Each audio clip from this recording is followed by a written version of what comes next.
We've prioritized students, not systems. Arizona Governor Doug Ducey held a ceremonial bill signing last week for the state's expansion of school vouchers to every Arizona student. The law takes effect September 24th, but opponents are gathering signatures to put the expansion on hold until a statewide vote in 2024. Our first guest is a leading advocate for the ESA expansion. Jenny Clark is the founder and executive director of Phoenix-based Love Your School and a member of the Arizona State Board of Education. That's the oversight board for Arizona's public schools, and she was appointed by Governor Ducey. Welcome to Square Off. Thank you so much for having me. So how did you get involved with the ESA expansion? Well, basically 4 years ago, my own children were diagnosed with dyslexia, and unfortunately our local public school could not provide the resources that they need. Our family went onto an empowerment scholarship account 4 years ago, and our lives have been never the same. Our kids are doing fantastic on their ESA. Now, you were recently appointed to the State Board of Education. I want to talk about that piece, and they oversee public schools. What do you bring to that board?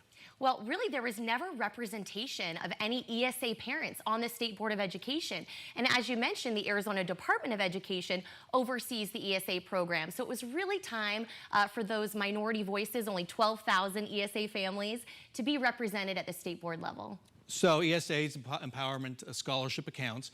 What do ESA parents who aren't in a public school bring to a public school board? Well, the Department of Education oversees the ESA program, so it didn't make sense that out of all those State Board of Education members, there was no ESA parent representation on that board. But also, Bram, you know, I was born and raised in Arizona. I went to public school, kindergarten through 12th grade here in this state, graduated from the University of Arizona. That's not something even our superintendent of public instruction can say. So my own personal experience is also, I think, a great benefit to the State Board of Education. So let's talk about the nuts and bolts of the expansion. 1 million Arizona students will be eligible, assuming the petition drive, signature drive does not succeed in the short term.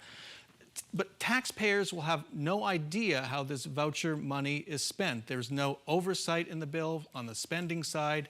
There is no accountability on the school performance side. Why was it written that way? Well, actually, that's untrue. So the law very clearly outlines, and also Arizona Administrative Code rules, what appropriate expenditures are for the program. As a parent with 5 children who've benefited from ESA, we have very strict rules and a contract that we sign that says this is what you can use your funds for. Of course, the Arizona Department of Education is responsible for tracking every single transaction. We upload receipts, degrees, certifications for every single transaction. So I reject the idea that there's no accountability.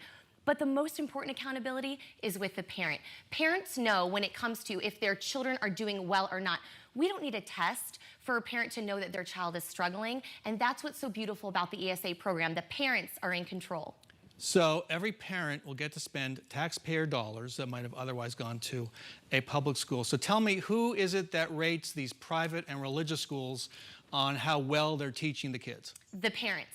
And the wonderful thing about that is if my child is not doing well, if my student is not doing well with a teacher or at a school, guess what? With an empowerment scholarship, I can make a switch just like that. When you're in a traditional school environment and the tutor or therapist that's provided to your child isn't working, what are your choices? What are your options? You are stuck. ESA allows families to no longer be stuck. It gives them options and opportunity. So the parents provide accountability, but there is no one that measures a school performance as public schools and charters are measured, and no one that measures, such as an auditor general, how these private or religious schools are spending money, correct? Well, let me just say this. Private schools are in high demand for a reason, Bram, and it's because their students do well. So I reject the idea that there's no accountability because parents... There's no accountability in the law anywhere. Parents are the ones that know if their children are doing well or not, and we trust parents, Bram, to decide what education environment is best for them. You know, 65% of Arizona families support empowerment scholarship accounts, and there's a reason for that. Their kids are struggling, and now they're finally going to have access and options for their students, and that's a win for our state. You're an effective advocate for parents, but let's go back to accountability. Is there anything in this law that requires private schools or religious schools to report student performance? Private schools and religious schools are required to report student performance to the parents, and that's where To the the accountability people who are lies. paying for this. Oh, let's talk about taxpayers, okay? Arizona students right now get $14,000 per student in the public school environment. Okay. And a lot of parents are saying, Okay. my kid's not doing too well. The ESA program, guess Okay, what, Bram? It saves let's- okay, taxpayers. we need to saves pause. taxpayers every time a family goes on ESA. Okay. That's a win-win for our Okay. state. We need to pause. That 14,000 number is inflated. I've heard that. Oh, I have the a non-inflated I number know, right here. $12,000 inflation adjusted per student in the public school. Those aren't exclusively state. 12,000. I've got the JLBC report I've right looked here. at it many times myself. $16 billion. But what I hear you saying, there is no accountability. There's nothing in That's the not law. what I'm saying at all. You're saying parents, but that's not the same accountability I as disagree public with you. schools, is it? I respectfully disagree with you, Bam. Parents Read the law. know. Parents know what's best for their kids. They are accountable for their education. Nobody cares more about a child's education than the parent. So there are political actors. Charlie Kirk is one of them. He heads the right-wing Turning Point USA. He is preparing to open his own private school, as are many others who have seen this ESA school voucher expansion coming down the road, $7,000 per kid.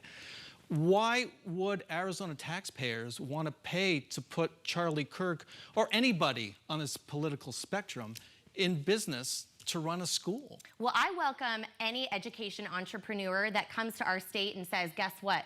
I think we can teach kids how to read better, do math better. I don't know if you've seen the reading scores lately in Arizona. Only 37% of Arizona students, when they're tested at 3rd grade, are reading proficiently. So I welcome any education entrepreneur. But let me tell you something that a lot of families are not aware of. In Arizona, over half of our public school systems are already private placing students in private schools when the public school cannot meet their needs. So that's already happening. I don't buy the argument that money can't go to private schools. It's already happening in Arizona. So It's been you're happening okay for with decades. Charlie Kirk opening a private school? I'm okay with any education entrepreneur that says, I know how to teach kids. Absolutely. And so another thing this law does is for the parents who already have their children in private or religious schools and are paying tuition anywhere from, $5,000, $10,000, $15,000 or more, they can all immediately claim $7,000 from taxpayers to help ease that tuition break. Yeah, absolutely, because Arizona families... Governor Doug Ducey, who was very successful in business, multimillionaire, put his 3 kids through private school, which is his right. He could have claimed a benefit of $84,000. Well, let's just take that for a second. Is there an income requirement for the public school system? Wealthy families all over the state walk their children to public schools, and guess what? We'll take the inflation-adjusted number. The state pays out every year $12,000 for those families. So I think we need equity and consistency. If we're going to say there's no income requirement for public school because we realize that education is a public good, then why would we have an income requirement for anything else? I'm glad you brought up equity and consistency. Great. Because again, there is no requirement that private or religious schools report to taxpayers what they do or report on the performance of their students the way that public schools do. Well, I Isn't think that correct? most taxpayers, most families look at a program and they say, okay, this private school is doing a great job as evidenced by something called demand, and we've got a program over here that's going to save our state millions of dollars.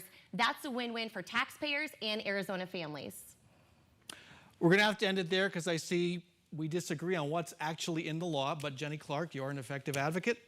Thank you so much for joining us. Thank you so much. I encourage our viewers to read the legislation that created the voucher expansion. You can find the bill in a story on our website at 12news.com. You can